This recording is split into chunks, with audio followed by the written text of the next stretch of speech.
Il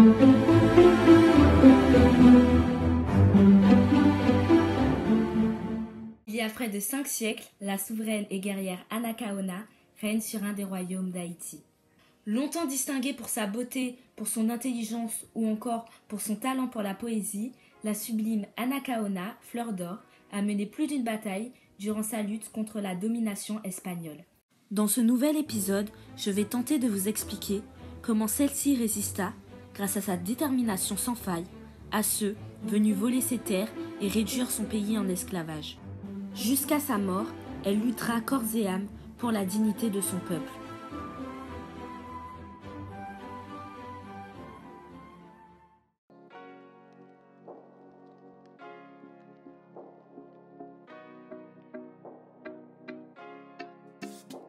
C'est sur l'île de Quisqueya, baptisée plus tard par les Espagnols l'île d'Hispaniola, que naquit l'histoire de la grande Anacaona.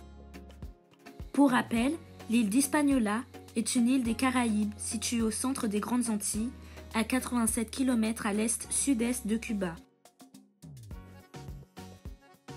Cette île, également appelée jadis Saint-Domingue, est aujourd'hui l'île la plus peuplée des Caraïbes et est partagée entre deux pays, Haïti et la République dominicaine. Pourtant, cette magnifique île fut, il y a 5 siècles, le terrain de nombreux conflits et rébellions. Anacaona, signifiant fleur d'or, naît en 1474 dans la région de l'actuelle Léogâne, en Haïti, à quelques kilomètres de sa capitale, Port-au-Prince. Elle fut énormément réputée pour son intelligence, sa beauté, sa grâce, ses poésies ou encore sa danse. Celle-ci composait ses propres chants et poésies qu'elle récitait lors de fêtes religieuses, cérémonies ou réceptions. Ses compositions et ses danses enivraient l'ensemble du royaume. D'ailleurs, on parlait souvent d'elle comme du symbole de la poésie taïna. Cette femme, dotée d'une élégance et d'un charisme sans égal, fut également reconnue dès son plus jeune âge comme une femme politique responsable, dotée d'une force d'âme impressionnante.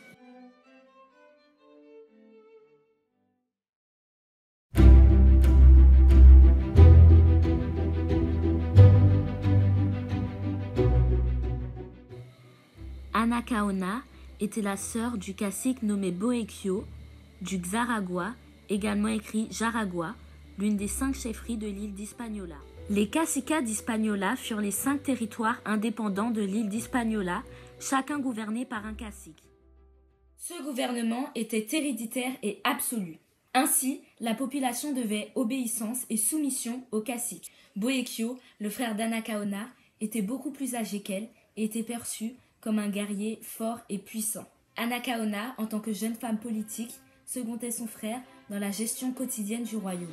Au moment venu, la belle Anacaona épousa l'un de ses semblables, le cacique Caonabo, dirigeant du cacicat de la Maguana. Ainsi, à eux deux, Anacaona et Caonabo contrôlaient une grande partie de l'île. Cette alliance, probablement à but démocratique, donnera naissance à une fille nommée Iguemota. À l'arrivée de Christophe Colomb et des premiers colons espagnols en 1492, Anacaona a 18 ans. Dès son arrivée sur l'île, Christophe Colomb fonde sur place le fort de la Navidad, dans lequel il laisse 39 hommes avant de repartir pour l'Espagne. Dans les débuts, Anacaona se montre curieuse, accueillante et même admirative envers les Espagnols qu'elle considère comme des messagers divins, du fait de leurs connaissances nouvelles et de leur civilisation. Toutefois, une fois sur place, les colons se montrent extrêmement violents. En effet, ils multiplient les pillages et enlèvements de femmes. De l'admiration, elle les perçoit désormais comme une menace. Anacaona fut à l'initiative de la révolte de son mari et de son frère qui firent détruire le fort et massacrer les Espagnols. Lors du deuxième voyage de Christophe Colomb sur l'île en novembre 1493, celui-ci retrouva le fort détruit et les occupants assassinés. C'est ainsi que commença réellement la grande série des représailles de la part des Espagnols. L'époux d'Anacaona est donc arrêté et désigné comme l'investigateur des actes commis envers les occupants du fort. En outre, Caonabo, l'époux d'Anacaona, est invité par le lieutenant espagnol Ojeda à rencontrer Christophe Colomb sous prétexte de lui faire un cadeau. Sur la route, les colons lui passèrent les menottes. Celui-ci fit arrêter et déporter vers l'Espagne. Caonabo mourut dans le naufrage du navire censé le ramener en Espagne. Au Xaragua, Anacaona et son frère Borriquio organisent la résistance des Amérindiens face à la domination espagnole.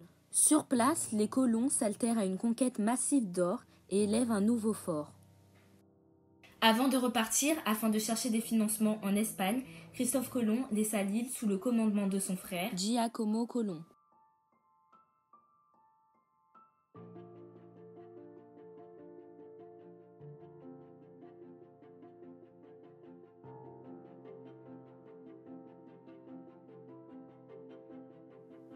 Entre-temps, au Maragua, le royaume du mari d'Anacaona, un nouveau cacique gouverne.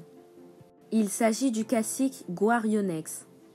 À son retour, en 1496, Christophe Colomb retrouva une nouvelle fois une île complètement ravagée. Sous le commandement de son frère, la révolte prit de l'ampleur car les Espagnols avaient accru l'exploitation de l'or et par la même occasion accru la maltraitance envers les Amérindiens. Face à l'invasion de son royaume, Borriquio alla défendre ses terres aux côtés du cacique Guarionex du Maragua.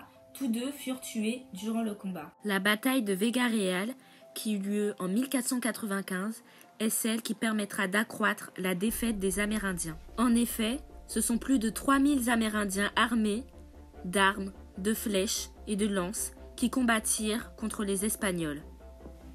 Néanmoins, l'armée espagnole, bien plus compensée par son nombre et par sa possession des plus puissantes armes du monde pour l'époque, vint à bout de ses guerriers.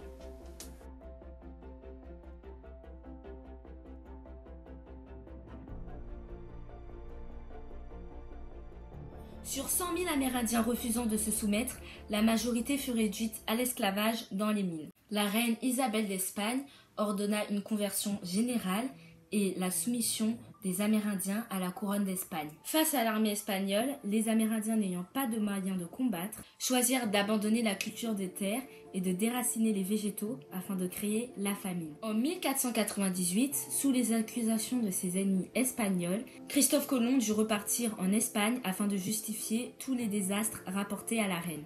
Il nomma donc son autre frère cette fois, Bartholomé, gouverneur de l'île. Ce dernier fonda Santo Domingo qui devint le nom de l'ensemble de l'île.